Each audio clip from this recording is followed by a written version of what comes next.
నేను ఇలా నడుచుకుంటూ ఆంధ్రాలో రోడ్ పక్కన వెళ్తూ ఒక బోర్డు చూశాను అన్నమాట. నీ కుటుంబాన్ని ముందు నువ్వు చూసుకో అని. నాకు చాలా నచ్చిందండి ఆ కొటేషన్.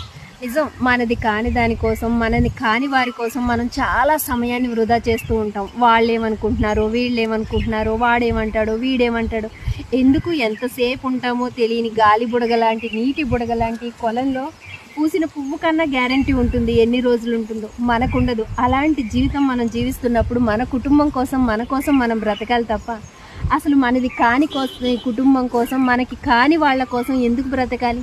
భలే ఉంది కదా కొటేషన్. నీది కాని దానికోసం నువ్వు ఆలోచించుకో. నీదైన దాన్ని సమయాన్నైనా సరే, సందర్భాన్నైనా సరే, మనుషులనైనా సరే వదులుకోకు. నీదైంది ఎప్పటికీ నీదే, నీది కానిది ఎప్పటికీ నీది కాదు.